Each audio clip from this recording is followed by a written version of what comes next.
Bueno,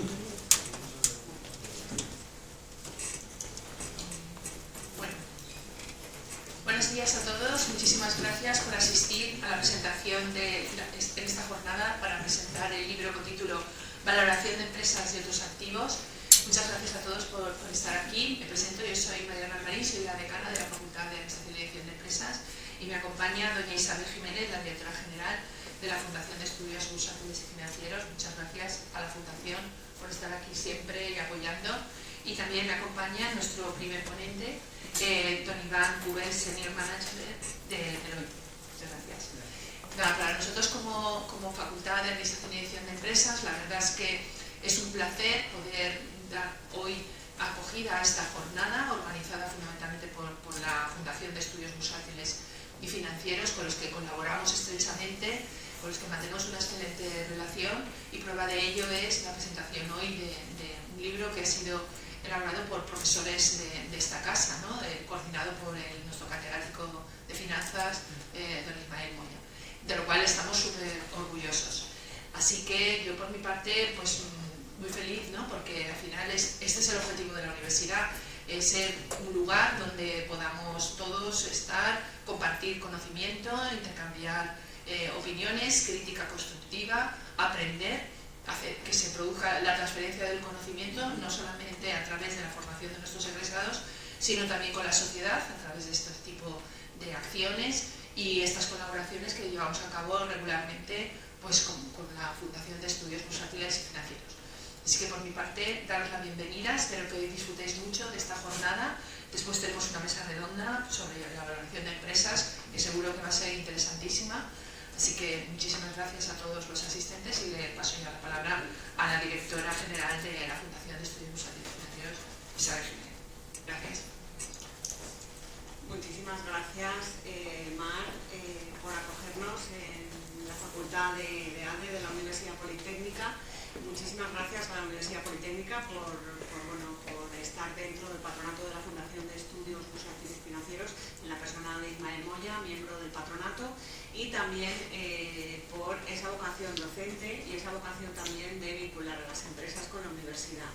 De hecho, este manual nació en 2008 con otra publicación previa a la Fundación de Estudios Bursátiles y Financieros que se llamaba El arte de valorar empresas, que realmente podemos decir que marcó un antes y un después de la valoración de empresas, y posteriormente pues la sociedad fue cambiando, la sociedad española, y nos planteamos, a partir de una jornada que se hizo aquí de la Escuela Valenciana de Valoración de Empresas con toda una serie de profesores de la universidad, algunos de ellos que me acompañan hoy aquí, y entonces empezamos a plantear una actualización, un up-to-date del libro de 2008 de valoración de empresas. Y gracias a todos los ponentes que tenemos en la jornada de hoy, más otros autores del libro, pues este libro ya finalmente ha visto la luz. Por parte de la Fundación, agradecimientos a cada uno de los autores. Cada capítulo en sí mismo pues tiene su corazoncito y tiene su razón de ser, y en este caso además su valor añadido para las empresas. Y bueno, pues también agradecer el apoyo de Fundación Nico, que ha ayudado con el patrocinio de la publicación. De hecho, ayer estábamos en Madrid, precisamente en Fundación Nico, presentando esta publicación, y la verdad es que se generó un debate muy dinámico con analistas de riesgos, con analistas cuantitativos, y bueno, pues estuvimos viendo determinados contenidos de la publicación con algunos autores del libro, y la verdad es que fue un éxito la presentación. Tenéis el vídeo del debate, la mesa redonda de ayer, en la web de la Fundación Nico y en la web de la Fundación de Estudios Bursátiles y Financieros, y destacar la vocación de divulgación de la Fundación. Nosotros, más del 80% de las actividades anuales que hacemos son gratuitas. Entonces, tenemos un gran interés porque esta divulgación aterrice. Y precisamente este libro, y algunos de los asistentes a la mesa redonda de ayer, y supongo que también algunos de los que habéis venido hoy, nos explicaban, sin ser un especialista en valoración de empresas, he seguido las documentaciones de los ponentes y he podido aprender y tengo interés en leerme el libro, ¿no? El libro, más que el libro, es un manual la vocación de este libro es que se maneje, que se subraye, que se hagan notas, que se reflexione, porque al final lo de la valoración es un ejercicio dinámico. Estamos hablando de que es un ejercicio de sentido común, en el que la valoración es un punto de partida, pero hay una hoja de ruta, que la hoja de ruta pues, puede cambiar en función de quién haga la valoración, el momento en el que la haga y para quién la haga. No es lo mismo una tasación que una liquidación, que una subasta. No es lo mismo una OPA sobre una cotizada o una salida a bolsa. Y en todas estas operaciones corporativas se hacen valoraciones en distintos contextos. Y luego, bueno, pues también depende del número de vendedores y del número de compradores. Porque si uno dispone de más de un comprador, la valoración, bueno, pues hay posibilidades de que haya un rango al alza. Y si uno dispone de más de un vendedor, pues el precio se puede ir a la baja, ¿no? Entonces, bueno, pues al final estos rangos dinámicos tan divertidos en las salidas a bolsa pues pueden suceder. Luego está también el momento temporal, el tiempo, está el ciclo. Ante un cambio de ciclo, pues las valoraciones pueden bajar o pueden subir. Luego también es verdad que hay lo que se llama mercados calientes, cuando todo es alcista, en el que las valoraciones también suben y entonces perdemos el sentido común. Ya los ratios pierden importancia y a veces incluso tenemos las denominadas burbujas, ¿no? Entonces, bueno, pues la verdad es que la publicación, como digo, tiene muchísimo interés. Se habla de muchos conceptos del business as usual, pues por ejemplo, precio mínimo, precio máximo, precio, valor, valor añadido, creación de valor a largo plazo, pero se introducen también conceptos nuevos, como por ejemplo la creación de valor compartido, en el capítulo de ESG y de información no financiera. Desde Europa se está equiparando la información no financiera a la información financiera. Esto ha generado muchísima incertidumbre porque nuestro cerebro está preparado durante 5 siglos para entender la contabilidad de toda la vida, pero no estamos preparados para valorar los intangibles. Y entonces el mundo de los intangibles, que es muy amplio, el mundo de la ESG, el mundo de las variables medioambientales y las variables sociales, que son variables soft, pues esto es un panorama por descubrir, ¿no? Y entonces es realmente muy interesante todo el debate que genera la publicación. Hay capítulos vinculados a la naturaleza del vendedor, como por ejemplo en el caso de las empresas familiares, porque las empresas familiares depende de quién las quiera comprar, un socio industrial o un private equity, la valoración cambiará, porque ellos al final buscan una creación de valor a largo plazo, mantener el legado. También hay un capítulo de empresas tecnológicas, que sabéis que ahora hay un gran debate, porque las empresas tecnológicas son un caso aparte. En primer lugar, porque los modelos de negocio son más difíciles de valorar. En segundo lugar, porque las tecnologías jóvenes no se han probado. Ahora, por ejemplo, que hablamos de inteligencia artificial, uno de los 7 magníficos de la bolsa americana, que es NVIDIA, la tecnología de inteligencia artificial es una tecnología muy joven, con lo cual hacer valoraciones es entrar más en el arte que en el análisis. Y luego, bueno, pues hay otro capítulo de startups. La valoración de startups es también un terreno muy novedoso. En las startups muchas veces no hay ratios, no hay un histórico, no hay una serie, no hay comparables. Y en las startups además hay otro problema, y es que hablamos de las que triunfan, de los unicornios, pero ¿y las que se quedaron en el camino? ¿Quién hizo números? ¿Las hemos incluido en los análisis? Entonces en las startups, bueno, pues entran variables como el equipo, el liderazgo, la capacidad de networking, que son temas que no están en los ratios. Hay otro capítulo de las consideraciones de private equity, que además vamos a tener la suerte de que esté aquí hoy con nosotros.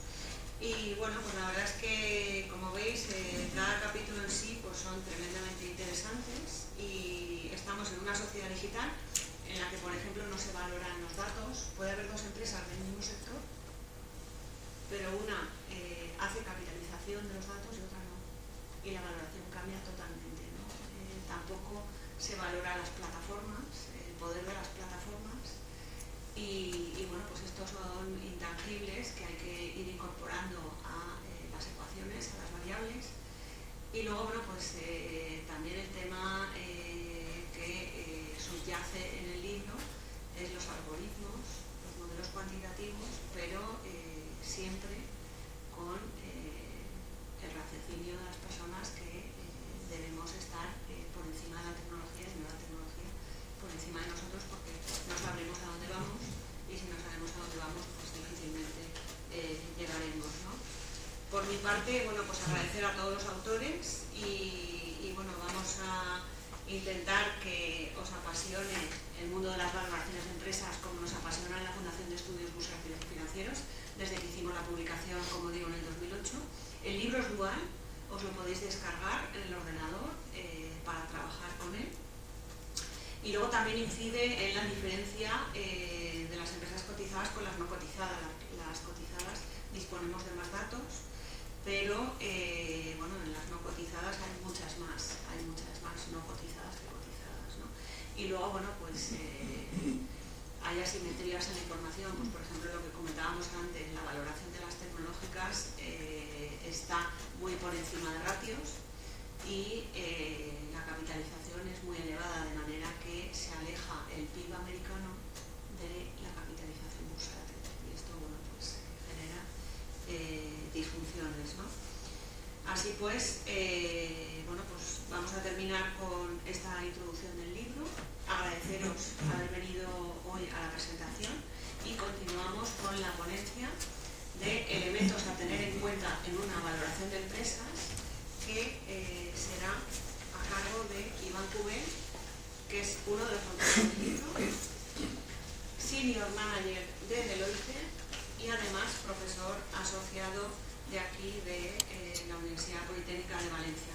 Destacar que entre las actividades profesionales de Iván, como os podéis imaginar, también hace proyectos de valoración de empresas porque se ha primado dentro de los autores del libro a incluir también profesionales con experiencia.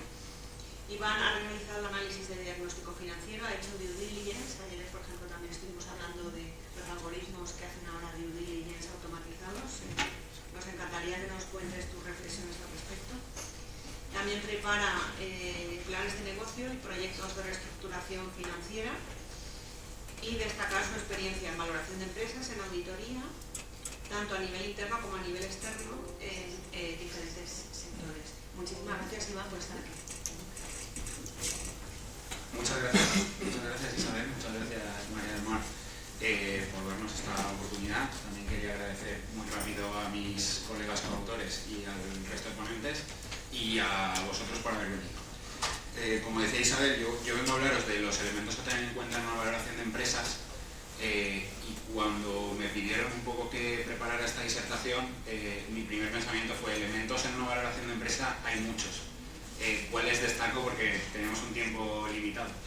Y ahí un poco el criterio que he utilizado venía un poco, y yo creo que está conectado con el título del libro, con el arte de valorar empresas. Esto Damodaran, que es uno de los referentes en valoración, decía en una de sus lecturas que él veía la valoración como algo a medio camino entre el arte y la ciencia.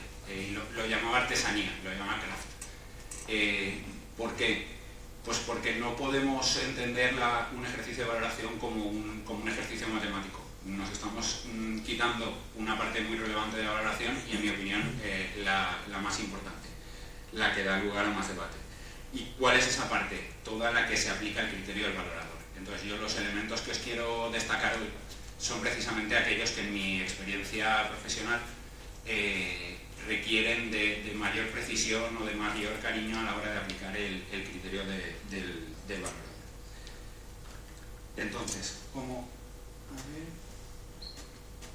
Problemas técnicos. ¿No?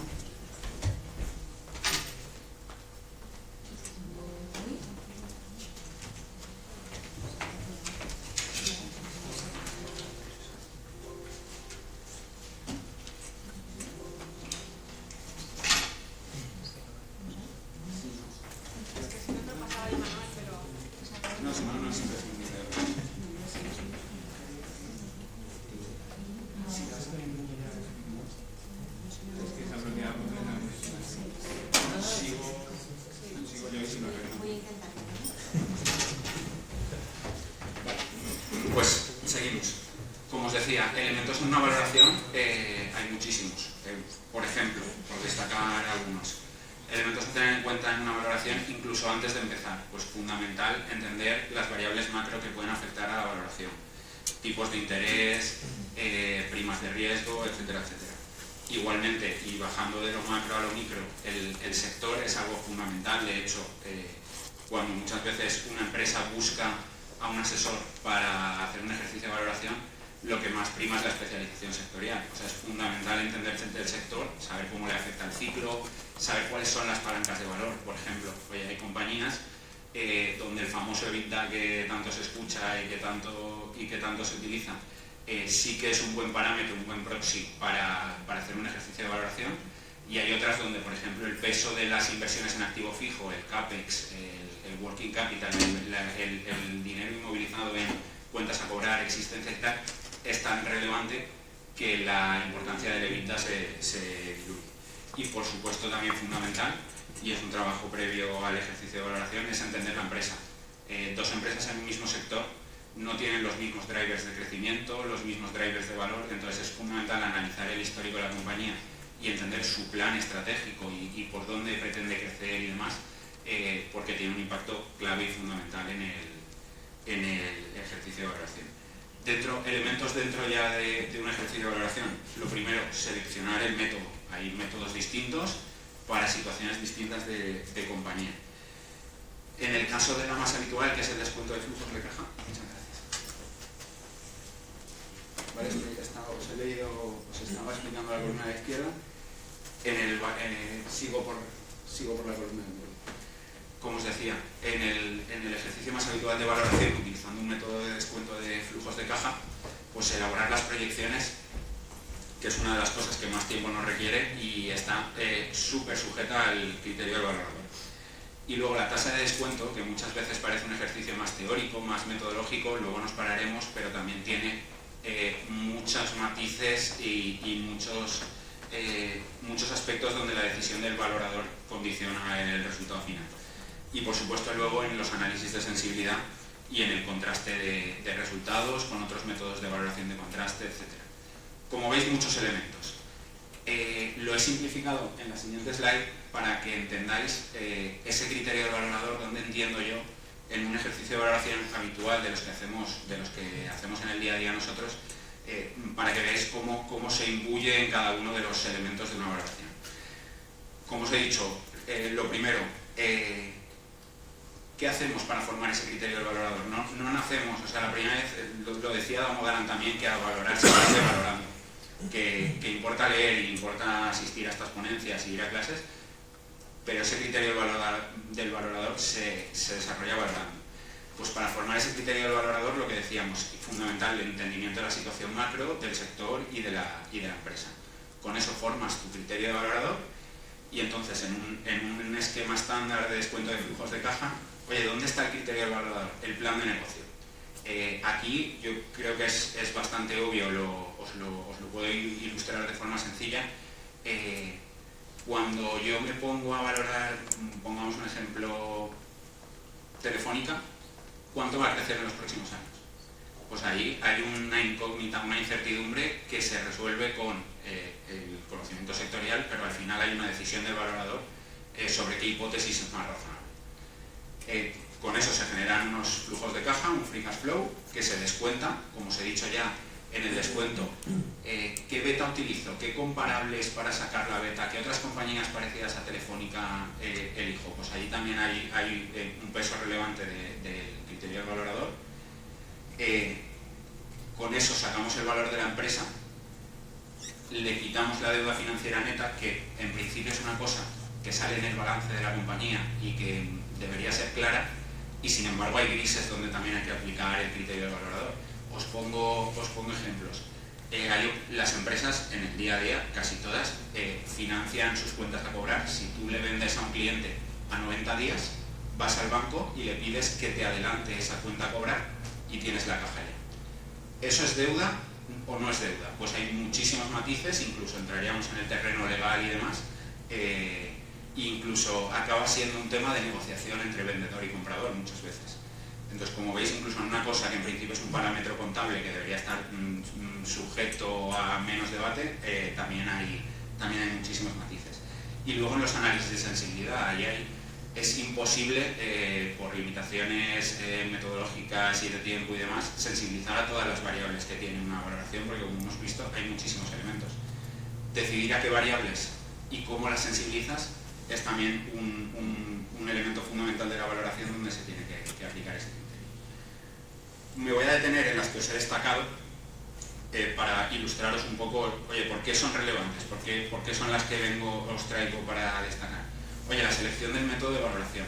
La selección del método de valoración, que muchas veces, como os digo, automáticamente nos vamos al descuento de flujos de caja, es fundamental porque es el marco metodológico que te limita qué vas a poder y qué no vas a poder hacer. Estás pintando el terreno de juego en el que te vas a mover durante el resto del ejercicio de valoración. Entonces, lo habitual es el descuento de flujos de caja y sus derivaciones, que hay muchas en función de la empresa que estés valorando, pero es importante saber, y está súper extendido a la hora de cerrar operaciones corporativas, el método comparativo de múltiplos, por ejemplo. No sé si estáis familiarizados, pero el Enterprise Value, el valor de la compañía a partir del EBITDA, inunda las conversaciones financieras y tiene unas limitaciones relevantes. Yo soy partidario, mi manera de entenderlo es que no hay que demonizarlo, pero hay que ser muy consciente de las limitaciones que tiene, porque con matices, pero se cierran operaciones en base a este tipo de múltiplos que veréis que metodológicamente, más allá del estudio del sector, se tarda 5 minutos en hacer este ejercicio de valoración, con matices de todo lo que hay que preparar antes, pero la fórmula, el peso matemático del método por comparables es mínimo. Y luego los métodos estáticos de balance, que ya son para casos más particulares, empresas en liquidación, con un componente inmobiliario fuerte, etcétera, etcétera. Entonces, solo el método de valoración ya requiere de una decisión que va a condicionar el resto del ejercicio. Importante destacar del resto, tener muy claro que el ejercicio de valoración que estamos haciendo realmente refleja el valor del activo que vamos a valorar. Y aquí, ¿qué os quiero decir con esto? Hay que tener muy claro lo que es el valor del negocio y el valor de las acciones. Si os imagináis un balance en vuestra cabeza, el valor del negocio es el valor de todos los activos, pero eso hay dos partes que se tienen que repartir ese valor. Los acreedores, los bancos, que me han dejado dinero para hacer ese negocio, y los accionistas. Entonces, cuando yo voy a comprar las acciones de una empresa, no puedo valorar el negocio y equiparar ese valor al de las acciones. Tengo que tener muy claro que los flujos de caja que estoy pintando y que valoro son los de las acciones, no los de la empresa. Y luego otros matices, como cuando una empresa no se vende en su totalidad, sino vende una parte, cómo se hace ese trabajo de separar una empresa, que muchas veces los sistemas de información cada vez son mejores, pero es muy difícil de separar. O cuando una empresa está diversificada y participa en varios sectores, ¿qué hago? ¿Cómo lo reflejo en la valoración? Porque las tendencias sectoriales de cada uno de esos sectores puede cambiar. Ese es un punto importante. El otro, como os decía, el plan de negocio. El plan de negocio, os diría incluso que es el sitio donde más se ve el criterio del valorador, porque hay un montón de incertidumbre sobre cuánta caja va a generar a futuro una compañía y hay que tomar un montón de hipótesis para determinarlo. Consejos o temas que veo relevantes para minimizar el sesgo en el criterio del valorador. Vemos muchas veces modelos financieros que solo proyectan cuenta de resultados. Esto, bajo mi criterio y en el del sitio donde trabajo, en Deloitte también, tiene cierto riesgo de que nos estemos dejando cosas. Hay que hacer modelos financieros que sean completos, balance, cuenta de resultados y cash flow, y que se vean las interrelaciones entre ellos. O sea, el cash flow te da una caja generada, que es la que va a balance, a su vez en la cuenta de resultados da un beneficio, que es la que va a patrimonio, y conectando eso tú ves que estás reflejando realmente la evolución de la compañía. Entonces, es importante hacer esos modelos completos. Y una vez más reiterar el mensaje que os decía antes, que es esta parte de aquí, de que si valoro con free cash flow, con flujo de caja libre, estoy valorando el negocio, y si valoro con cash flow disponible para el accionista, o le resto al enterprise value, al valor de la compañía, la deuda, estoy valorando las acciones. No entro en cómo se hace hace, pero que seáis muy conscientes de que a veces se cometen errores en ese sentido de usar unos flujos que no reflejan el activo. Y el otro gran punto del plan de negocio, donde en mi opinión se ve ese criterio, es hasta cuándo proyecto. Un plan de negocio es, si quiero hacer hoy el plan de negocio de una compañía, pinto su 2024, 2025, 2026, ¿dónde paro? Porque una empresa, en principio, por el principio de empresa en funcionamiento y de continuidad, lo que siempre se asume es que va a existir a perpetuidad. Entonces, ¿dónde corto? Pues aquí hay una tarifa plana muchas veces en los ejercicios de valoración que son o 3 o 5 años. Lo que dice la teoría, y es lo que tiene sentido, aunque luego en la realidad es difícil, es que tienes que hacerlo hasta que veas que los flujos de caja de la compañía se han estabilizado en cierta manera. Y a partir de ahí aplicas una tasa de crecimiento perpetuo que ya refleja bastante bien cómo esperas que evolucione la compañía. La realidad es que si alguien aquí es capaz de decirme cuándo se va a estabilizar, como decía Isabel, por ejemplo, Nvidia, pues que venga luego y me lo cuente, que me va a ser bastante útil. ¿Qué es lo bueno o qué es lo que matiza el riesgo de equivocarnos proyectando o hasta dónde hacemos el periodo explícito? Pues os pongo aquí una tabla de ejemplo, que no me voy a detener en los números, pero es que obviamente por la tasa de descuento, cuanto más lejos proyecto y luego me traigo ese valor aquí, cada vez vale menos. Entonces, por ejemplo, en este ejemplo, esto es una renta a 100 años con una tasa de crecimiento de los flujos de caja del 3%. Cuando me voy al año 10, ya explico alrededor del 50% del valor. Entonces, conforme más lejos me equivoque, menos impacto tiene en la valoración. Vale. La tasa de descuento, y aquí paso muy rápido, no me quedo en las fórmulas simplemente para destacaroslo. La tasa de descuento, que es, oye, aplico la fórmula, cojo el rendimiento del activo libre de riesgo, etcétera, etcétera, pues tiene muchos matices. Se utiliza, como sabéis, es rentabilidad exigida del accionista por el peso en la estructura financiera óptima del equity sobre el total de los recursos de la compañía, por la rentabilidad exigida de la deuda, por el peso de la deuda. ¿Cuál es la estructura financiera óptima de una compañía? ¿Es la que tiene? ¿Es la media del sector? ¿Es un ejercicio teórico donde calculamos cuál tiene que ser? Pues es difícil de responder. Yo aquí solo un tip, solo un consejo, que es desconfiar de estructuras donde el equity pese el 100% o la deuda pese el 100%. Por ejemplo, cuando ves estructuras con mucho peso de la deuda, normalmente la rentabilidad exigida de la deuda es más baja que la del accionista, porque primero cobra la deuda y luego cobra el accionista.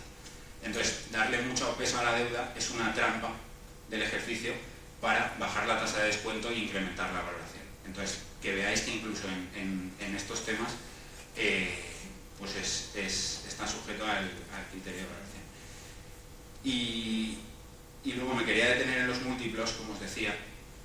¿Qué son los múltiplos? Pues los múltiplos son, yo voy a valorar, por ejemplo, una compañía del sector de pesca y me voy a unas bases de datos que hay y saco o bien las cotizaciones de todas las empresas de pesca, y hay otras bases de datos que sacan información, aunque es más difícil porque no cotizadas, esa información normalmente no se da, saca las operaciones más relevantes del sector de pesca de los últimos años y me dice cuál ha sido el precio de la transacción y qué EBITDA han tenido. Y me encuentro con cosas como ese gráfico. Me encuentro una transacción que ha cotizado a un múltiplo de 21 veces EBITDA, otras que han cotizado a un múltiplo de 1 vez EBITDA. ¿Y qué solución se hace muchas veces? Pues con métodos estadísticos se eliminan los extremos, se eliminan los outliers y te quedas con la media. Pero yo os hago una reflexión. Vete al vendedor y dile que su múltiplo está en la media, porque sí, sin darle más explicación. Pues no. Eso está bien para entender un punto medio, pero precisamente hay algunas de 21 y hay algunas de 1, porque la propia empresa tiene particularidades que hacen que ese múltiplo varíe.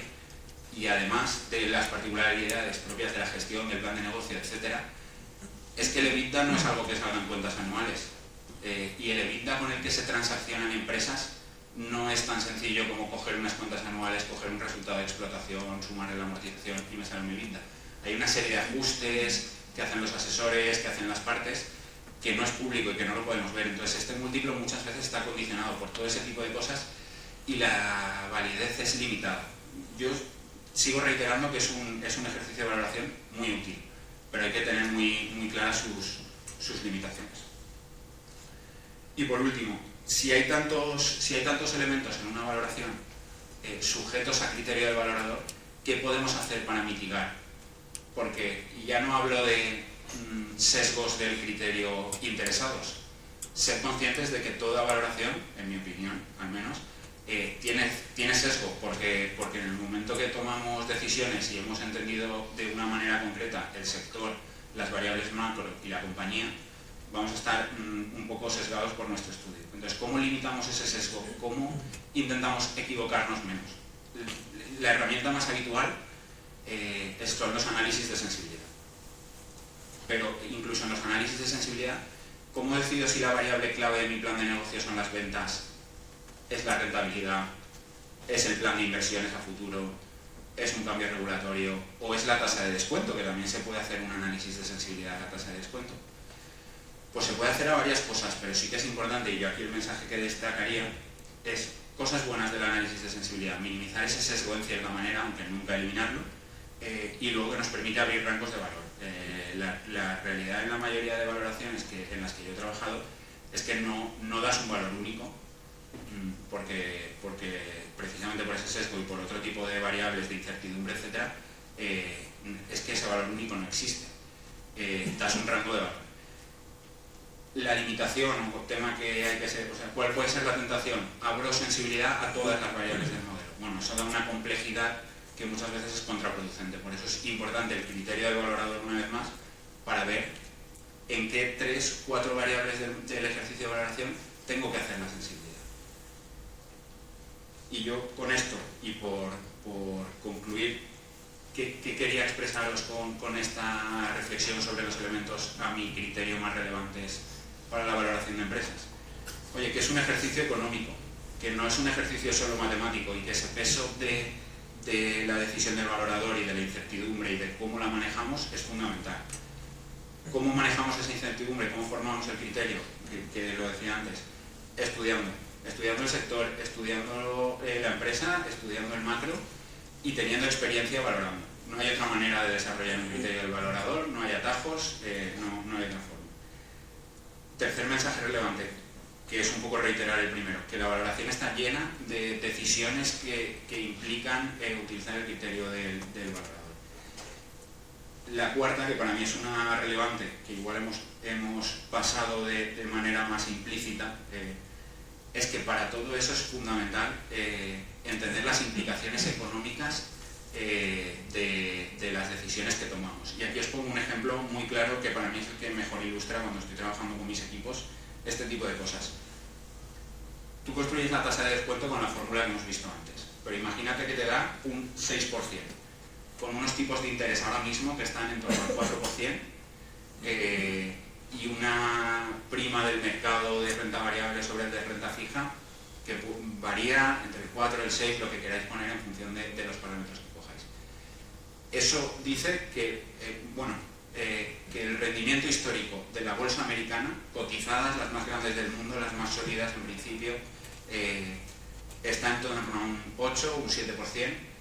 Entonces tú de verdad, y permitidme la exageración, vas a valorar el bar de tu primo asumiendo que tiene un riesgo menor que las empresas más grandes del mundo. Pues eso, que no sale en la fórmula, pero que es entender qué estás haciendo financieramente cuando utilizas la tasa de descuento, es absolutamente clave.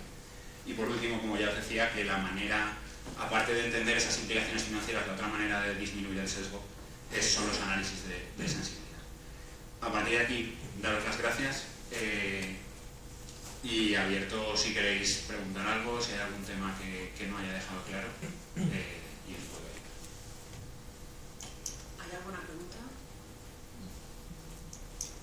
Yo sí que te quería preguntar, normalmente las valoraciones, se habla de ciclos, se habla de series históricas o de varios años, pero luego hay años que son complicados, por ejemplo, pues el 2020, que es el externo de la pandemia.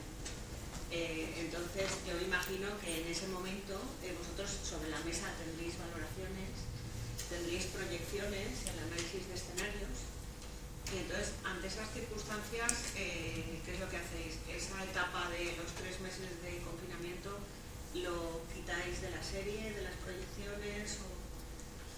Vale, es una pregunta interesante. Yo creo que es una de las grandes preguntas a resolver. Yo te lo digo desde un punto de vista de la valoración, pero también de cómo usamos la valoración cuando realmente vamos a transaccionar empresas. La realidad en momentos como el COVID, o incluso ahora en determinados sectores con el alza de los precios de las materias primas, el tipo de interés, es que a la hora de transaccionar una empresa hay determinados momentos en los que simplemente como accionista vendedor tienes que parar. No es el momento de mercado para transaccionar tu empresa, y muchas veces no debería, y esto en los libros de inversión, si alguno está interesado en ese tema de inversión value a largo plazo, etc., se dice que el momento micro o el ciclo no te debe afectar porque el valor intrínseco de la acción no está afectado. La realidad es que cuando un inversor financiero industrial tiene que gastarse 100 millones de euros, por entendernos, en comprar una empresa, por supuesto que pesa el ciclo y que pesa la coyuntura, aunque en la teoría o en el papel digamos que no. Pero hay veces que toca valorar, como tú decías, en esas circunstancias. Hay una cosa para la que no tengo solución, pero que me gusta la pregunta para destacarla, que es en la valoración pesa de forma relevante determinadas variables macro, los tipos de interés, la tasa del activo libre de riesgo, etc. En esos momentos esas variables se vuelven locas, reflejan la situación o el momento del mercado. Y no puedes hacer otra cosa que utilizarlas. Sí que hay formas de paliarlo, como por ejemplo utilizar medias históricas, pero sería absurdo, o en mi opinión o en mi experiencia, decir que el momento macro no afecta a la valoración. En ese tipo de momentos salen valoraciones más bajas. Y precisamente por eso, conectando con lo primero que decía, se reducen las transacciones de empresas. Muchas gracias. Te quería preguntar si también incorporáis algún ratio para intangibles. Cada vez se habla más de los intangibles y hay algún ratio que se incorpore a este business as usual de EBITDA, de descuento de flujo de caja. Sí, te digo, nosotros tenemos un equipo en Deloitte experto en valoración de intangibles. No es un tema fácil, es por ejemplo muy relevante en contextos de compra-venta de empresas con los famosos fondos de comercio. Ahí la valoración de intangibles adquiere una relevancia importante. Yo no soy un experto, pero en mi experiencia, con lo que he visto y también por filosofía de valoración, tenemos que buscar maneras de, no sé si esto es encorsetarlo en cierta manera, pero tenemos que buscar maneras de traducirlo a flujos de caja, que muchas veces se puede. Yo, por ejemplo, hablabas antes de un tema que me apasiona y si luego lo tocamos, seguro que os pregunto, porque tampoco soy un experto, que es el ESG y cómo incorporamos esos elementos en la valoración. Pues, por ejemplo, en el sector cerámico, porque eso son las famosas, eso en cierta manera es internalizar las famosas externalidades negativas de economía y demás. Pues ahí hay la industria cerámica, aunque están habiendo avances tecnológicos para cambiarlo, tiene un mercado de derechos de emisión de CO2 porque el proceso productivo emite muchísimo CO2. Y eso me parece un ejemplo maravilloso de traducir a flujos de caja y de internalizar una externalidad negativa que es la contaminación. Pues oye, ¿cómo es ese sistema que al final hace que lo puedas cuantificar en una valoración? Tú en la chimenea de una fábrica de cerámica, os lo voy a explicar, no soy un experto en el proceso productivo, pones un contador que cuenta las toneladas de derechos de emisión que lanzas al atmósfera. Y luego tienes que pagar unos derechos de emisión que tienen un precio que se transaccionan en el mercado y que hacen que eso implique una salida de caja a la compañía y que le empiece a picar contaminar hablo de contaminar. Es verdad, y por mi parte orgulloso de que sea así, de que es un tema muy europeo. O sea, yo creo que es uno de los temas donde en Europa llevamos el liderazgo. Entonces hay que buscar la manera, porque es un tema muy regulatorio y muy de gobierno, de extenderlo yo creo que al resto de mercados y de regiones. Muchísimas gracias. Pues por aquí otra Sí. ¿Qué tal? Enhorabuena por la charla. Soy Juan Ángel. Quería preguntarte un poco sobre esto de la valoración de fondos de comercio. Siempre es más complicado cuando no se va a comprar directamente de las participaciones, sino que se va a comprar un activo. ¿Qué variables un poco pues, en la compra de una empresa a otra pondrías por delante, ¿no? Si el saber hacer de los que van a comprar, si los números que tienen la que va a ser comprada, en fin, tu opinión, que es lo que está claro que depende todo, siempre del sector, de todo lo que has explicado, pero en tu opinión. Bueno, perfecto. Te pregunto, además, hago dos lecturas de tu pregunta, te intento responder a las dos brevemente. Una es, por traducirla a mis palabras, y si no es así, matízame. ¿Por qué se transacciona o por qué se compran participaciones o negocios por encima del valor contable o del valor que refleja la información contable? Porque el valor contable uno está sujeto a unos parámetros que están regulados y que no tienen nada que ver con los rendimientos futuros, y precisamente por la existencia de esos intangibles que hacen que para mi comprador pueda ser mucho más valioso un activo que para un vendedor. O sea, que al final hay un gráfico que no he traído pero que es muy ilustrativo, que es que el valor no es el mismo, es un gráfico que muestra el valor que le da el comprador a un activo y el vendedor. Y lo que refleja es cualquier valor entre medio es beneficioso para las partes, por eso se cierran transacciones. ¿Y por qué es distinto un valor para el vendedor que para el comprador? Pues puede ser, en el caso de un industrial, por sinergias. Si yo me compro una empresa más pequeñita de mi mismo sector y puedo conseguir ser más eficiente en la estructura o acceder a nuevos canales, nuevos mercados, nuevos países, hace que el valor para mí sea más grande que para el vendedor. Y luego, la otra parte de la pregunta, y con esto intento responderte. ¿Qué se ve en los fondos de comercio? Pues ahí está bastante regulado, porque al final, eso es un ejercicio de PPA que se llama, que es como el valor de la operación es superior al valor contable, ahí se genera una diferencia que normalmente se registra como un activo intangible, que es el fondo de comercio. Pero la norma te dice, creo que es la norma 7 del Plan General Contable de combinaciones de negocios, te dice, oye, ese fondo de comercio, que es algo un poco etéreo y demás, si puedes conseguir identificar a qué elementos corresponde, identifícalo. Pero te lista o te limita un poco a cuáles. Contratos de clientes. Oye, puede haber un contrato de cliente, por ejemplo, un contrato con una distribuidora grande, etcétera, que para mí tenga más valor. Incluso, sabéis que en contabilidad muchas veces esas cosas, si no hay una combinación de negocios, no tienen valor en balance. Un contrato con un cliente no está en el balance, lo buscáis y no está. Pero en esas combinaciones de negocios puedes hacer aflorar ese valor cuando lo has comprado lo consideras. Incluso sin contrato, relaciones con clientes. Luego, el know-how así en general es más lo que intenta recoger el fondo de comercio, que lo nombrabas tú. Entonces hay varios elementos que se pueden aflorar en ese fondo de comercio. Pero como reitero, por si he dicho alguna barbaridad y alguno de mis colegas no está de acuerdo, que no soy especialista en valoración de intangibles. No sé. Gracias. Por aquí había otro. Sí, pues te voy a hacer una pregunta sobre intangibles. Bueno, a ver. Iván, gracias. Soy Alfonso Powell.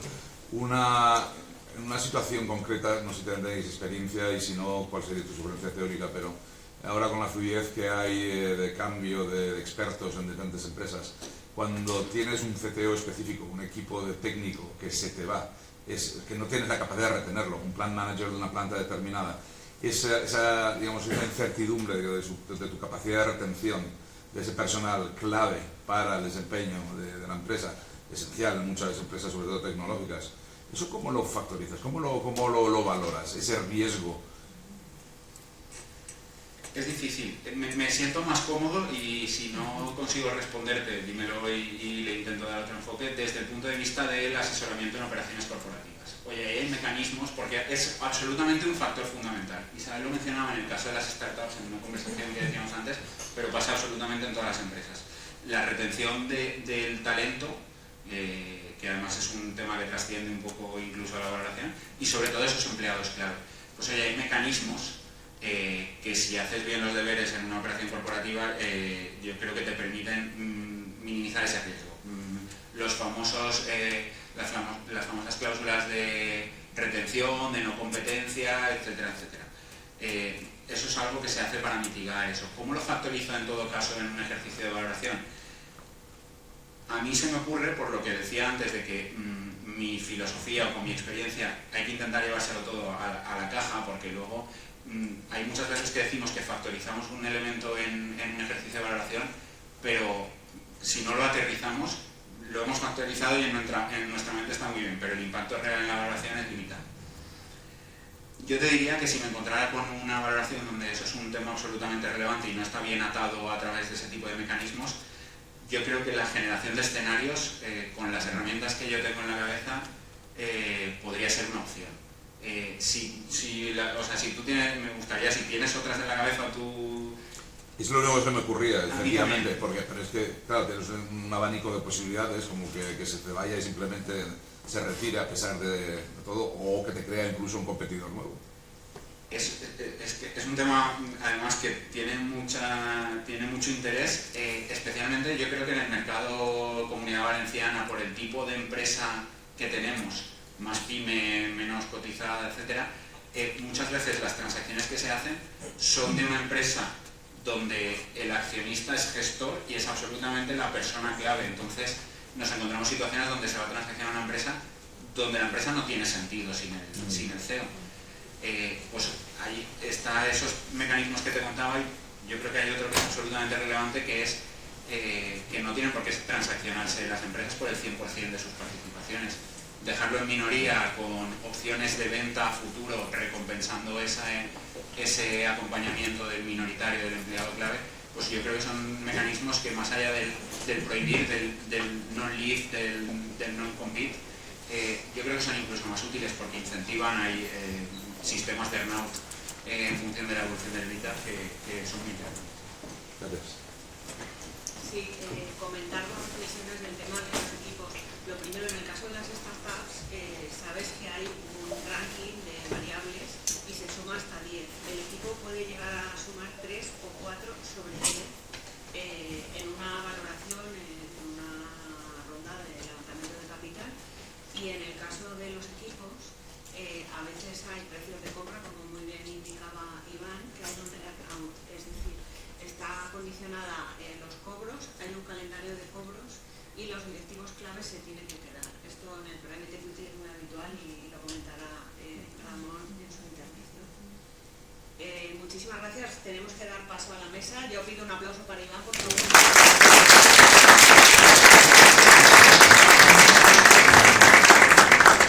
No se puede contar más en menos tiempo. Ha hecho un ejercicio de alisamiento de variables y de simplificación muy meritorio. Y vamos a dar paso a la mesa y continuamos con el acto de presentación. Por favor, pido que se incorporen los autores del libro: Ismael Moya, Ramón Requeni y Gonzalo Coronado.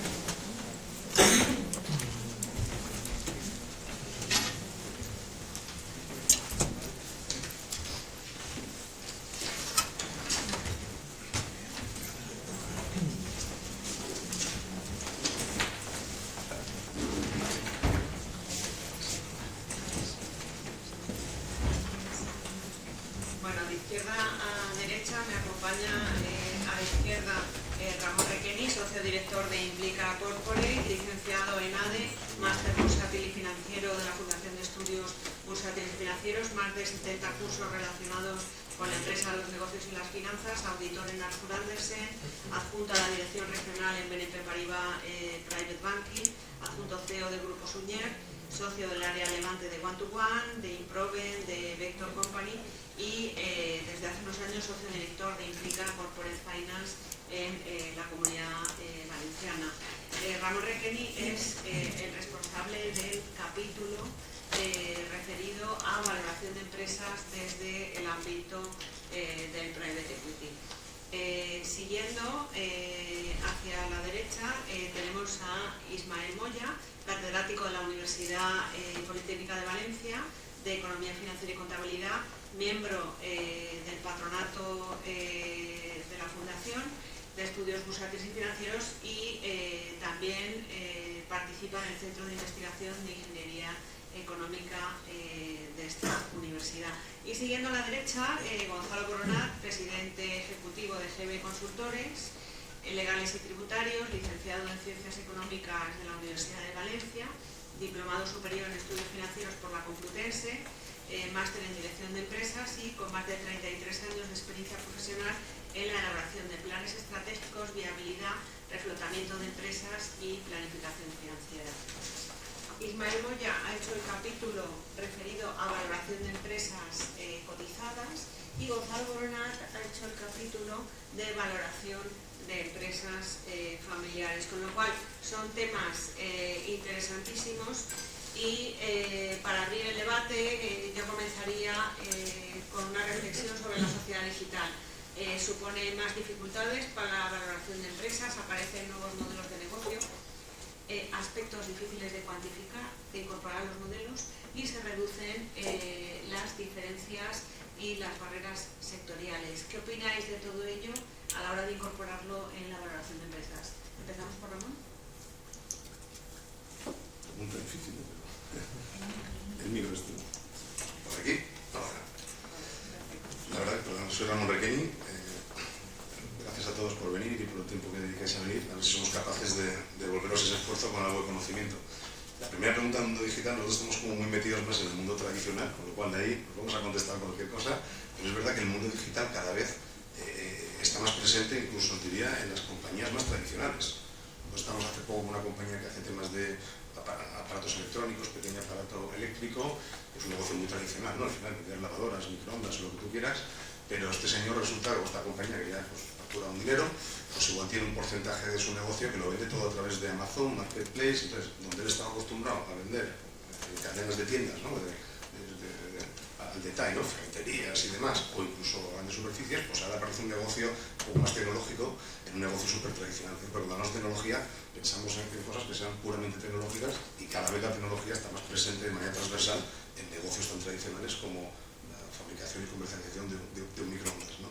Entonces, yo creo que es algo que ha venido para quedarse. Si coges las compañías más grandes por capitalización del mundo, las 10 primeras, pues las 8 primeras son tecnológicas, son digitales, no podemos vivir sin ellas, ¿no? Google, Amazon, Alibaba, todas estas. Y diría que hoy por hoy es verdad que en las valoraciones no hay como un capítulo, un apéndice especial para esto. Si te vas al mundo puramente tecnológico, es verdad que empiezas a hablar de otras cosas. Hablas del CAC, ¿no? del coste de adquisición del cliente, hablas del lifetime value, hablas de, ¿sabes?, de una serie de ratios que sí que se utilizan, ¿no? Pero al final pensar que estés valorando compañías en pérdidas, con lo cual todo esto que estamos aprendiendo pues sirve de poco, porque al final son compañías que generan cash flow negativo y está todo como en un futurible, ¿no? Entonces, tema complicado, tema digital, en negocios tradicionales, yo lo que sí que diría es que la única aportación que puedo hacer, perdonad, y luego ojalá vengan preguntas del mundo tradicional, menos del digital, que soy poco tecnológico yo. No, pero os diría, todo lo que sea algo tecnológico que me está afectando, lo que es normal es como un poco encapsularlo, porque te puedes encontrar un negocio que está migrando hacia el tema digital y entonces lo que estás viendo es que la parte digital igual tiene una serie de pérdidas o menor rendimiento que el negocio tradicional que tú venías sabiendo hacer. Te estás metiendo en una forma distinta de distribución, haciendo una serie de acuerdos con partners diferentes. Entonces lo que solemos hacer a veces esto es encapsularlo. Esta compañía nos decía, al final sí, la compañía se dedica a esto, pero realmente esto es muy habitual. Una compañía no es un todo. La compañía, por poner un ejemplo, pues factura 100 millones, tiene una EBITDA del 13%. No gana un 13% de manera sistemática. Tiene un negocio donde Amazon representa el 20% y le gana un 8%. Y esto tiene unos economics distintos. Entonces, cuando haces la analítica, la cuenta de resultados de ese negocio, se comporta de una manera muy diferente al siguiente vertical, que es yo vendo los electrodomésticos en las cadenas de supermercados, ¿no? La distribución moderna. Eso tiene otros economics también. Un equipo de ventas, unas comisiones, un marketing, no sé qué, muy diferente de lo que es el negocio digital. Entonces, lo que solemos hacer es el digital encapsularlo y seguramente lo valoramos de una manera diferente al negocio tradicional. El digital viene con unas tasas de crecimiento y unos tipos de márgenes distintos y lo tienes que dejar madurar, ¿no? Perdonad, quizá mis compañeros de mesa Ismael. Gracias, Isabel. Bueno, yo como en la mesa soy el único de la casa, sí que me gustaría agradecer a la Fundación de Estudios Bursátiles y Financieros que haya elegido nuestra facultad para la presentación del libro. Como ya se ha dicho, pues hay colegas mías que también han contribuido a su elaboración, que también les agradezco, pues que me han facilitado la coordinación. Y pues a los miembros que están aquí conmigo en la mesa, pues porque yo creo que para la facultad es un lujo y una ocasión traer a ponentes de este nivel como el que hemos apreciado. Bueno, dicho esto, vamos a entrar en la pregunta. Quizá por el capítulo de mi libro a mí me toca parecer el más cuantitativo, que no lo soy tanto, pero bueno, decíamos en otro acto que lo importante de las comparaciones, que aunque son odiosas, son útiles. Lo que hay que hacer es encontrar con qué nos vamos a comparar. Y aquí todo lo que son nuevos modelos de negocio tiene una dificultad añadida. También para los cuantitativos, que nos basamos en históricos. Y cuando no encontramos un histórico, pues tenemos que predecir el futuro. Pero predecir el futuro, no os digo que sea mundial, es otras predicciones del futuro, que es muy difícil. Y el pasado pues depende del grado de eficiencia que le exijamos al mercado. Bueno, no quiero extenderme mucho en esto, pero ¿qué hacemos los cuantitativos? Utilizamos información. Hay sectores donde es más fácil porque ya tienes un histórico y tienes cómo se ha vinculado ese histórico a su cotización, es decir, la opinión que el mercado ha tenido asignándole un precio. ¿Qué ocurre con nuevos negocios? Pues que necesitamos esas comparables. Necesitamos esas comparables y alguna nos puede parecer maravillosa o estupenda, pero luego la parte cuantitativa nos tiene que decir si hemos acertado o no. ¿Por qué? Pues porque, por ejemplo, en todas las tecnológicas, pues utilizar el PER. El PER en bolsa se utiliza mucho. Bueno, pues tendríamos que aplicar un modelo, lo que los estadísticos, que ahora está muy de moda la ingeniería de datos y todo esto, pero yo decía también que me recordaba mucho a lo que yo estudiaba como estadística, con otro nombre. Entonces, ¿qué nos puede aportar un modelo? Pues nos puede decir si verdaderamente esa variable que nos empeñamos, el EBITDA o el beneficio, es significativa o no. Tiene una contribución significativa a explicar lo que el mercado está pagando, porque eso es la cotización por las acciones de esta empresa. Si no sale significativa, tendremos que buscar otra. O bien sale significativa, pero con una capacidad explicativa, me ha recordado lo que dicen los estadísticos, muy bajo. En la sociedad digital tenemos poca información porque son modelos de negocios recientes que no aportan todavía la información necesaria para lo que gusta mucho a los cuantitativos, que es la robustez de un modelo, es decir, que resista bien cualquier situación, pero sí que sabemos lo que no sale significativo. Por ejemplo, valorar una tecnológica por un modelo de dividendos, de Gordon, pues no tendría sentido, porque estas empresas, a distintas de otras del sector de energía, pues no se caracterizan por un reparto de dividendos y siempre las infravaloraríamos. Por lo tanto, yo resumiendo, métricas, por ejemplo, en estudios del sector de Internet, que ya teníamos una base de datos más potente, pues además de variables del análisis financiero clásicas, salía el número de visitas como una variable muy potente. Entonces, esta métrica había que tenerla en cuenta y encontrar, y se encontró, la relación con la capitalización bursátil de estas empresas. Por lo tanto, nuestra opinión, desde el punto de vista cuantitativo, hay que encontrar las métricas, hay que buscar información que sea comparable y que sea robusta y no empeñarse en determinadas variables o en determinada información que a lo mejor no es la más adecuada. No sé si he respondido concretamente, pero es la fase de investigación en la que estamos y de aplicación. Gonzalo, en el caso de las empresas familiares, habitualmente son modelos más tradicionales, ¿incorporan la sociedad digital, la tecnología? Bueno, depende un poco de sectores, tamaños de empresa, pero es algo que sí que tenemos bastante en cuenta, ¿no? Es decir, al final estamos valorando en muchas ocasiones para la venta de la compañía, por otros motivos, ¿no?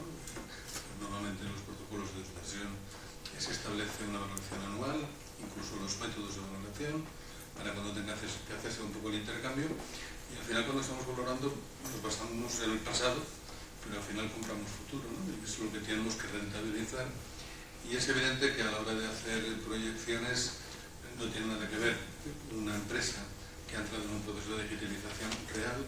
Hablo de digitalización, no digo montar una página web y abrir Facebook, que muchas empresas piensan que con eso han montado su estatus de digitalización, sino proyectos serios, que hay muchos más de los que puedan parecer, y que entiendo que esto sí cambia por completo. Estoy recordando en una empresa del mundo de agricultura donde bueno, pues, el negocio tradicional se acabó, la red de tiendas se acabó y es venta por internet, pero claro, no tiene nada que ver. Hay que cambiar por completo el concepto. Antes en una tienda te explicaba lo que había, ahora tienes que ser capaz de explicarlo a través de una página web, y es evidente que bueno, pues las ventas han corrido de un modo exponencial y evidentemente eso ha supuesto cambios importantísimos de logística, de mantenimiento, de reparaciones, etcétera, de todo tipo, y claro, la valoración ha cambiado por completo. Entonces, sí lo tenemos bastante en cuenta, y sí os diría que hombre, podemos distinguir un poquito, ¿no? Aquellas empresas que están en un proceso de crecimiento han incorporado la digitalización y se tienen muy en cuenta a la hora de la valoración, evidentemente marcando una serie de hitos, ¿no? Pero sí que os digo que la digitalización sí que es importante. Muchas gracias, Gonzalo. Ismael, en tu capítulo de valoración de cotizada se habla de los diferentes ratios. Es verdad que se dispone de más información, de series históricas, el yield, el PEC. ¿Qué importancia tiene el accionista de control a la hora de valorar las empresas?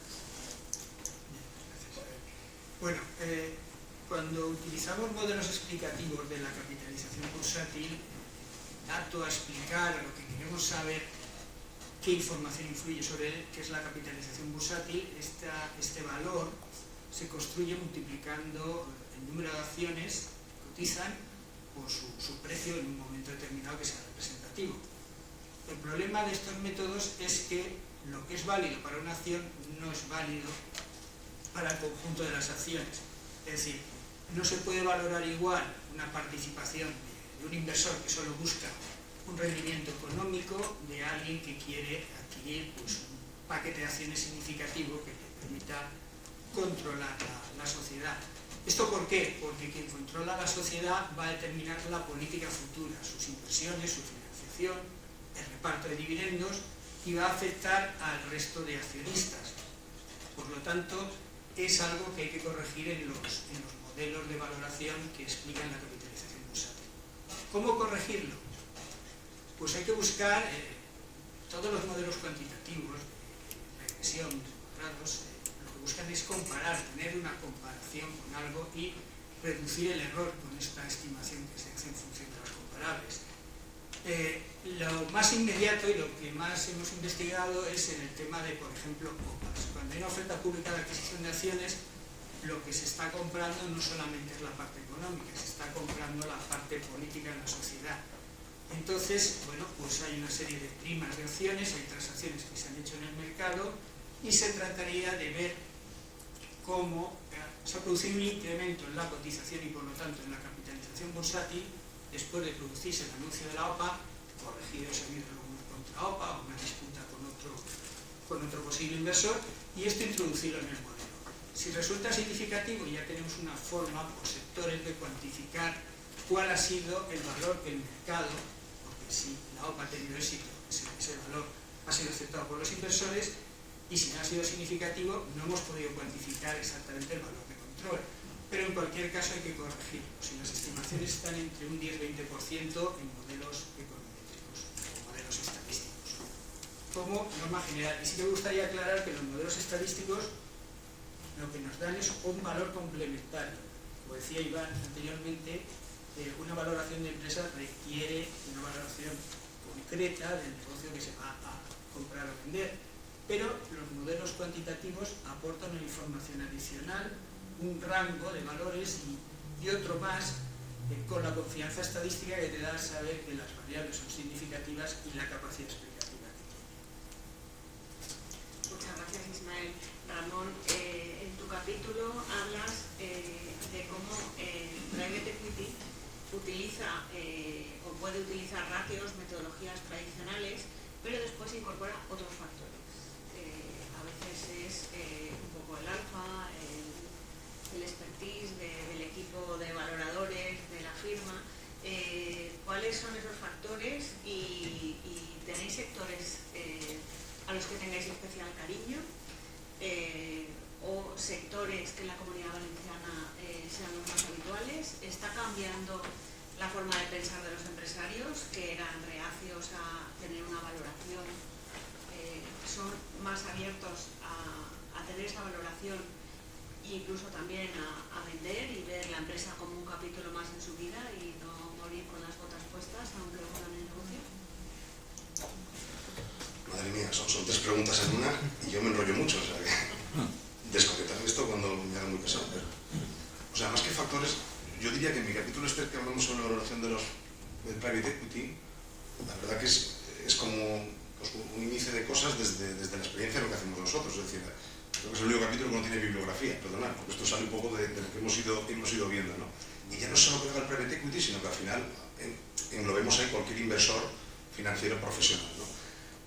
Pero es verdad que frente a la valoración que puede hacer una industria de una compañía, quizá hay que conocer cómo funciona el private equity para tener en cuenta algunos factores, ¿no? Yo quizá destacaría, uno, el fondo al final, el private equity invierte en una compañía para desarrollarla y posteriormente la va a tener que vender, es decir, son un inversor temporal, no van a estar toda la vida en la compañía. Su negocio es ese, invertir, desarrollar, oye, crean riqueza, crean valor, crean empleo, pero luego tienen que vender esa compañía, hacer unos economics, una rentabilidad que le tienen que devolver a los inversores, ¿no? Con lo cual es importante entender que sus valoraciones están acotadas en un espacio de tiempo. Todo esto del descuento de flujos de caja está muy bien y hablamos de un valor residual que, como muy bien Iván decía, ostras, ¿a qué año me lo llevo? ¿No? Generalmente pues me lo llevo al año aquel en el que el negocio ha madurado, ¿no? En este caso, a lo mejor esto tarda 8 años, pero yo sé que en la media entre 4 y 6 años voy a tener que salir. Y para mí, inversor, el valor residual no es tanto el flujo de caja futuro, sino que ellos como lo miden es, yo entro hoy comprando una compañía a 7 veces el EBITDA, por supuesto hago una proyección de desarrollo, mi valor residual es a cuánto la voy a vender. Entonces ellos están haciendo estimaciones de por cuánto venderán la compañía dentro de 4 o 5 años y casi desde el minuto 1 que invierten ya están pensando en a quién le van a vender la empresa. Para, no digo preparar, pero saber, incluso a veces hay operaciones que no salen, tienes una compañía estupenda, nos ha pasado, compañía buenísima, doble dígito de EBITDA, pero está en un nicho tan nicho que la dificultad es a quién le vendo esto el día de mañana. Entonces, parámetros, uno es ese. Otro parámetro distinto a lo mejor a lo que puede hacer un inversor cuando se enfrenta a este tipo de cosas a valorar, frente a una industria, diría. Claro, el fondo es muy generalista. Él no sabe todos los sectores y no se va a poner a gestionar esas compañías, con lo cual él depende mucho de los equipos directivos de las empresas donde invierte. Con lo cual tiene que crear este tipo de asociación. El industrial que está en el mismo sector, pues oye, hablan el mismo idioma y por supuesto se necesitan personas, pero ese conocimiento existe. ¿Qué quiere decir esto? Que a la hora de valorar los negocios, el fondo, cuando calcula su rentabilidad, ya tiene en cuenta que parte del dinero que gana lo va a tener que repartir con el equipo directivo. Con lo cual la valoración de la compañía ya no es solo lo que da en base a las métricas, al método y a los números, sino que tengo que tener en cuenta un factor que otros no incluyen, que es cuánto dinero del que voy a ganar lo voy a repartir con el equipo. Y el equipo no es uno. En una transacción de, cuando llegas a 100 millones de patrimonio de valoración, pues nuestra experiencia dice que son entre 3 y 5 personas. Que lo que hay que hacer es incentivarlas, porque al final esto de proyectar está muy bien, pero la proyección se consigue con la gente que maneja el negocio, y si el que maneja el negocio no es el que pone el dinero, más allá de que tienen una aportación de valor importante, porque ese recorrido de llevar la compañía a 100 millones, pues lo han hecho decenas de veces. Ellos saben de otras cosas, ellos saben qué te va a pasar, qué tienes que hacer tú los próximos 5 años para llegar aquí. Pero del mercado, del producto, del negocio, eso sabes tú. Me enrollo un montón. Hay muchos más factores, fijaros, el fondo tiene un periodo de 10 años. Pues fíjate la tontería, si al fondo le está costando invertir y tiene un poco de presión por invertir, pues va a ser más generoso a la ofertar. Fijaros, esto, qué tontería, pues también influye. O si el fondo está comprando una compañía que está asesorada y donde hay un proceso de subasta y hay varios compradores, pues esto es un elemento que no entra en la parte más cuantitativa, pero que te fuerza a que si te quieres llevar la operación, pues tengas que pagar más. Sectores. Mira, nosotros la verdad que al final lo que vemos es, en todos los sectores hay compañías buenas y malas. Esto a veces decir, oye, mucha gente lo pregunta, oye, vosotros tenéis tantos sectores, ¿dónde invierto el dinero? ¿No? ¿Cuál es un buen sector para invertir? Y yo creo que en general, hombre, salvo que estés en un sector donde por temas macro el viento te venga tan en contra que sea complicado hacer nada, nosotros encontramos en la mayoría de los sectores compañías con un performance muy bueno por encima de la media, otras que cambian el dinero y otras que lo hacen sistemáticamente mal. Entonces, yo diría no. Ahora, si me apuras, hay tesis sectoriales del estilo de los sectores donde haya mucha fragmentación, ¿no? Esto está como ahora muy de moda, y se quiera concentrar, ¿no? Porque al final tiene que haber como cierta proporción entre cliente y proveedor, ¿no? Y esto pues ha pasado, ¿no? La industria veterinaria, por ejemplo, es de las últimas que ha pasado, ¿no? Aquí en la Comunidad Valenciana, pues en el mundo citrícola. Aquí está, y esto es curioso, porque si eres empresario y estás en un sector, por ejemplo, citrícola, y todo el mundo está, oye, pues con su negocio y con su gestión, y de repente hay alguien, ¿no? No digo nombres, pero bueno, una compañía grande del sector que mete un fondo y que de alguna manera empieza a provocar o a dinamizar un proceso de concentración. Al mismo tiempo, como los fondos se imitan, en el Me Too hay otro fondo que dice, oye, a ver si aquí es verdad que va a haber negocio, y empiezan a analizar y lo mismo. Entonces, no digo que te fuercen, pero de repente tu entorno competitivo cambia. Cuando tú estabas con tu negocio y siempre compitiendo, ahora resulta que los de al lado se han atrincherado de capitales, se hacen más grandes, tienen más ventajas, y tú tienes que empezar a jugar ya a esta guerra, a esta mecánica de o comprar yo para crecer o venderme, ¿no? Entonces, sectores yo diría que en general muchos, tesis de fragmentación, y luego en general se tiende a pensar en sectores financieros, por ejemplo, en la Valenciana, que también, pues oye, también estaba muy más en manos de familias y poco a poco pues ha ido pasando a fondos, ¿no? Sectores que vayan bien, sectores donde hay crecimiento, sectores donde se pueden hacer cosas, en general. Hay una tesis aquí de decir, ostras, pues esto si va mal, es donde hay que invertir, compro barato y lo refloto. Superman no existe, que no lo creamos, y la gente prefiere invertir y pagar más dinero en sitios donde las cosas van bien y se puedan hacer mejor que en cosas que van muy mal. Pero bueno, tengo por ahí una estadística que en un momento dado podría compartir y lo podemos hacer extensible a vosotros si queréis sobre qué sectores son más activos o no. Y luego el otro, el cambio de receptividad de los empresarios. Mira, la verdad que esto es un tema muy importante porque nosotros en nuestro negocio, que es asesorar procesos de compraventa de empresas, fusiones, adquisiciones, este tipo de cosas, al final el ciclo nos impacta mucho. Cuando el ciclo va bien, pues hay más operaciones, como muy bien decía Iván. Los tipos de interés también, porque al final en todas estas operaciones hay una parte que se apalanca, que se financia, con lo cual si el dinero está barato, tengo mayor capacidad de sacar mejores retornos o de pagar más precio, tengo como la gasolina para hacerlo. Y esto es cíclico. Nosotros tenemos un tercer factor, que lo vemos, y que este solo va para arriba, y es un tema de cambio generacional. Entonces, mi padre, su empresa, difícilmente la habría vendido, es decir, no entra en sus esquemas porque ni lo han formado para eso, ni lo han preparado para eso, ni entiende que eso sea algo de éxito, sino que entiende que es algo más de fracaso. Entonces, hay como un cambio generacional que según suben generaciones, los que han estudiado en el IES, en el SADE, en la Fundación de Estudios Bursátiles, en másters, y les han enseñado que esto no es malo, que hacer un partnership con una joint venture, con una multinacional, te puede dar un recorrido que tú solo tardarás años o a lo mejor no llegas nunca, o que esto del capital riesgo, al final, si lo entiendes como compartir experiencias para llevar la compañía más lejos, pues puede ser interesante. Entonces, esto es lo que realmente está haciendo que cada vez la gente entienda más estas cosas. Eso, y que haya más casos de éxito que de fracaso. Porque si tú ves a tu vecino que mete un fondo de capital riesgo y lo ves crecer y desarrollar, y la gente que trabaja allí está a gusto y está motivada y hace más cosas y mejora la posición en el mercado y gana más dinero, pues dices, oye, igual no son tan malos. Como todo, hay fondos buenos, mejores y peores, asesores buenos, mejores y peores, directivos buenos, malos y peores. Y corto, perdóname. Muchas gracias, Ramón. Efectivamente, existe el Me Too también en los empresarios, no solo en los fondos, y mirar al vecino, ¿no? Precisamente, Gonzalo, respecto a la conducta de los empresarios, en el caso de las empresas familiares y para los procesos de money, es igual de importante que históricamente la naturaleza del comprador, es decir, se valora más si el comprador es industrial que si es un private equity, o bien lo que pagan por la empresa. ¿Qué es más importante, el quién o el cuánto? Como hay que decir en economía, depende, ¿no? Si se me queda bien. Bueno, un poco al hilo de lo que decía Ramón, es cierto que ha habido un cambio de tendencia, ¿no? Y en la empresa familiar, pues yo creo que la pandemia tuvo mucho que ver, y de hecho, pues ha cogido mucho empresario en edad de merecer. Tenemos empresarios que el futuro pasa por una inversión de 8, de 10 millones de euros y quizá no tengan el relevo generacional, ¿no?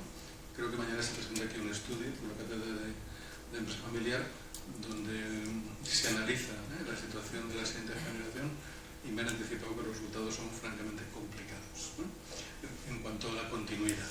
De tal manera que pues, mucha empresa pues, no tiene más remedio que venderse, ¿no? Porque al final no hay una continuidad. Esto está pasando, por Ramón, en los últimos tiempos de una forma increíble. Si a eso le sumas que el tamaño de la empresa importa y mucho, porque necesitamos un tamaño óptico, hablabas del sector cerámico, que es uno de los más claros, ¿no?, en los que la división de honor, la primera división y nada, ¿no?, ha desaparecido todo lo demás. Entonces hay un proceso de concentración importante.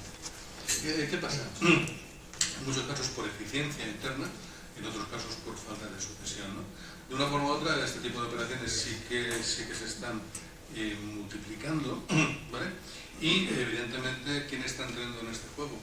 Pues dos tipos: el socio financiero, por una parte, que le apetecen ciertas empresas de algunos sectores, ¿no? Con lo cual ahí sí que estoy un poquito contigo, en la que la selección de la empresa, del equipo directivo, es muy importante, y luego pues las adquisiciones que sí que tenemos a través de otro tipo de compañías. El crecimiento, como decías, la variable básica, pues un crecimiento orgánico o es inorgánico.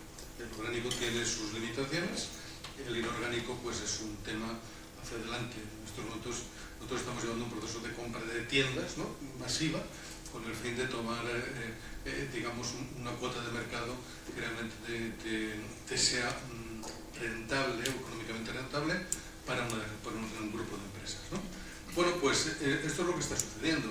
¿Qué pasa? Pues que la posición es muy distinta, ¿eh? La posición de un fondo, una sociedad de capital riesgo, con las limitaciones que tiene, etcétera, pues aportan capital, aportan puestos en el consejo, pero no entran en la gestión. Normalmente lo que tratan es, como decía Ramón, pues en un plazo de 4, 5, máximo 6 años, sacar una rentabilidad, y evidentemente tienen un funcionamiento muy distinto. En muchas ocasiones inclusive pues mantienen, aparte del equipo directivo, evidentemente colocan la parte de control, la parte financiera, para tener un control un poquito mayor, pero la gestión la dejan por completo fuera. Esas tienen un recorrido, y las empresas industriales, que hay muchas más operaciones de las que parece, salen en prensa mucho en las operaciones de fondos, pero realmente sí que hay muchísimas operaciones de acumulación. Hemos visto recientemente, digamos, Copar Espacios, empresa gallega que se sitúa por aquí, que es o empresa alemana, que hemos tenido un caso, que tiene que instalarse en España y que es más rápido y más barato montar la delegación, hacer la estructura, empezar a vender, o comprar lo que ya está y de hoy para mañana empezar a tener un retorno, ¿no? Entonces, ese tipo es distinto. Yo creo que la empresa familiar tiene un componente importante que lo separa del resto, que se llama una misión a largo plazo, no es del legado, Isabel, y evidentemente lo que se trata es de que ese legado, ¿no?, se acumule y se pase a la siguiente generación, que en estos momentos ha hecho un crack, ¿no?, y que evidentemente hay tanta operación a través del socio financiero como a través del socio industrial. ¿El socio industrial qué pasa? Bueno, él sí interviene en la gestión, de una forma clara, se aglutinan dos planes estratégicos, y llevan dos planes estratégicos de la mano. Este tipo de operaciones, sinceramente, son francamente muy interesantes, porque se preparan, se combinan de una forma muy adecuada, se ahonda muchísimo en todos los temas, y os digo que sale por unos precios francamente muy razonables, pese a que en los temas de valoración, pues con la empresa familiar tenemos un problema, y hay una cosa que se llama coste emocional, ¿no? El coste emocional es complicado de valorar, ¿no? Y ahí sí, pues tenemos que la fábrica está en un pueblo del maestrazgo porque allá la dio el monto del abuelo, y ahora no tiene mucha lógica, pero ahí está. Y entonces hay que tomar a veces decisiones con un coste emocional un poco fuerte, o negocios colaterales que no deberían de existir, etcétera. Y ahí sí que nos encontramos con que cuando valoramos empresa familiar, pues ese coste emocional lo dejamos a un lado, lo notamos, lo dejamos aparte. A veces pues nos mejora la vida, ¿no?, con lo cual también puede ser más que interesante, pero sí que tiene esas características, ¿no? En definitiva, socio industrial perfecto, sobre todo os diría para temas comerciales e industriales. Socio financiero para cualquier tipo de sector, es válido. Cualquier tipo de empresa de cualquier sector siempre será rentable a futuros. Sí, a veces